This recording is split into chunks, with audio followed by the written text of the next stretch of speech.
అధినేత జగన్ కీలక వ్యాఖ్యలు చేశారు. వైఎస్ఆర్ వారసులు అంటూ కొందరు వస్తున్నారని వారిని నమ్మవద్దని పిలుపునిచ్చారు. వైఎస్ఆర్ కుటుంబంపై కుట్రలు చేసిన పార్టీలో చేరి వారసులు అని ఎలా చెప్పుకుంటారంటూ ప్రశ్నించారు. వైఎస్ పేరును ఎఫ్ఐఆర్లో చేర్చిన పార్టీకి ఓట్లు వేస్తారా అని అడిగారు. పసుపు చీర కట్టుకుని ఇంటింటికి వెళ్లి ఓట్లు అడుగుతున్నారని ఎద్దేవా కూడా చేశారు. వైసీపీ పార్టీ లేకుండా చేయాలని చూస్తున్న వీళ్ళ వైఎస్ఆర్ వారసులంటూ ప్రశ్నించారు.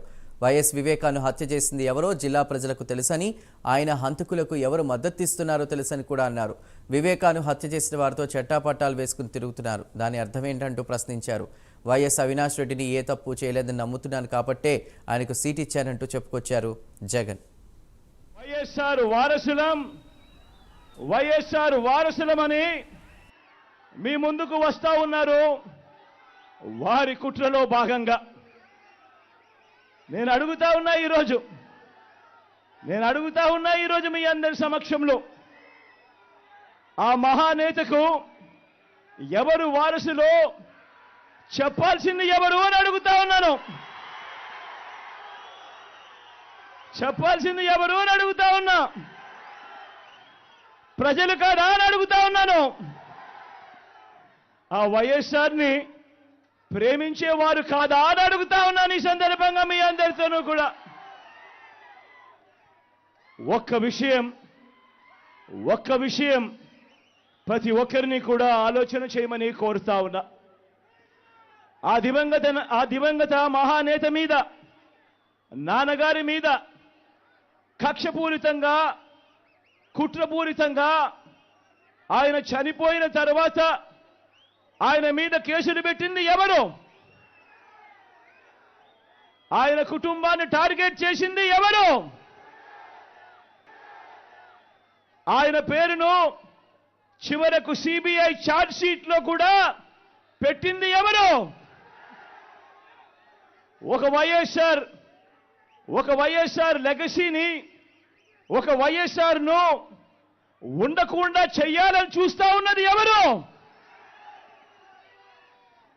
ఒక వైఎస్ఆర్ కుటుంబాన్ని పూర్తిగా అనగదొక్కాలని, వారు ఇక లేకుండా చూడాలని కుట్రలు పన్నింది ఎవరు?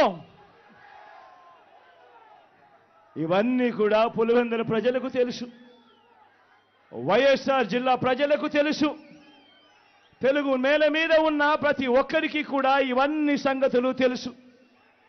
మరి ఇప్పుడు అలా రాజకీయంగా అనగదొక్కాలని దేశంలో ఉన్న అన్ని వ్యవస్థలను మన మీద ప్రయోగించి మా వివేకం చిన్నానను ఎవరు చంపారో, ఎవరు చంపించారో ఆయనకు, ఆ దేవుడికి, ఈ జిల్లా ప్రజలందరికీ కూడా తెలుసు ఏం జరిగింది అన్నది.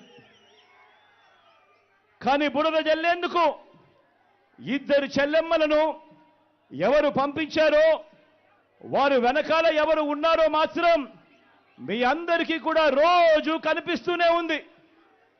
ఇంకా ఆశ్చర్యం ఏమిటో తెలుసా? వివేకం చిన్నారను అతి దారుణంగా చంపి, అవును నేనే చంపాను అని అతి హేయంగా బహిరంగంగా చెప్పుకుంటూ తిరుగుతున్న హంతకుడికి మద్దతిస్తున్నది ఎవరు? మీరే రోజు చూస్తున్నారు కదా అని అడుగుతా ఉన్నాను. చిన్నానకు రెండో భార్య ఉన్న మాట వాస్తవం అవునా కాదా? ఆ రెండో భార్యతో తనకు సంతానం ఉన్న మాట వాస్తవం అవునా కాదా? అవినాష్ అక్కడికి ఎవరు ఫోన్ చేస్తే వెళ్ళాడు వంటి అనేక ప్రశ్నలు. ఇలా చిన్నానను ఓడించిన వారిని గెలిపించాలని తిరగడం కంటే దిగజారుడు రాజకీయాలు ఎక్కడైనా ఉంటాయా అని చెప్పి ఈ సందర్భంగా అడుగుతా ఉన్నా. మరో వంక కాంగ్రెస్ పార్టీకి ఓట్లు ఎన్నొచ్చాయి. మరో వంక నోటాకు వచ్చినన్ని ఓట్లు కూడా రాని కాంగ్రెస్ పార్టీతో,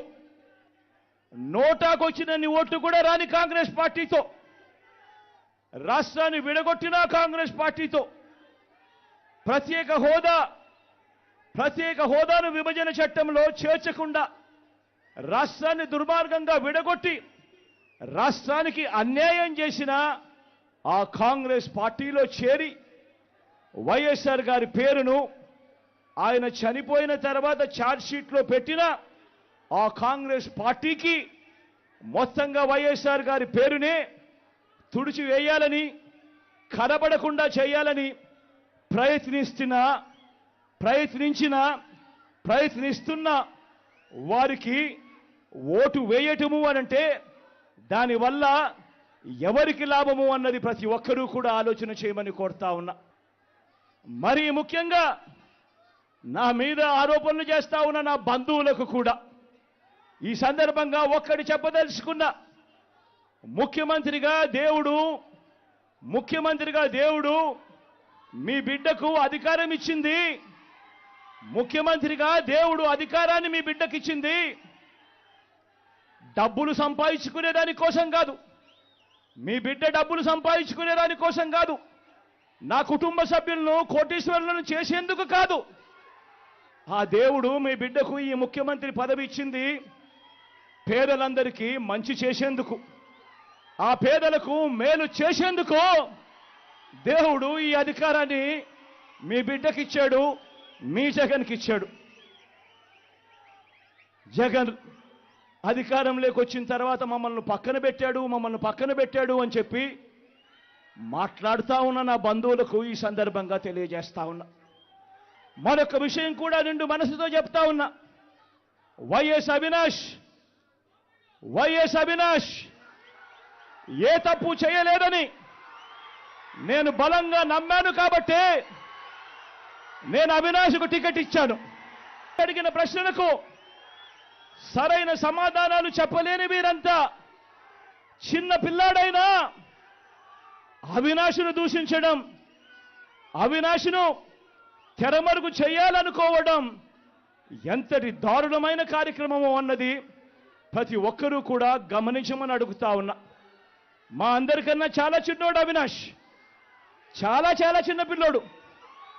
అటువంటి పిల్లోని జీవితం నాశనం చేయాలని చెప్పి నిజంగా ఇంత పెద్ద వాళ్ళందరూ కూడా కుట్రల్లో భాగమవుతా ఉన్నారంటే నిజంగా వీళ్ళంతా మనుషులేనా అని చెప్పి సందర్భంగా అడుగుతా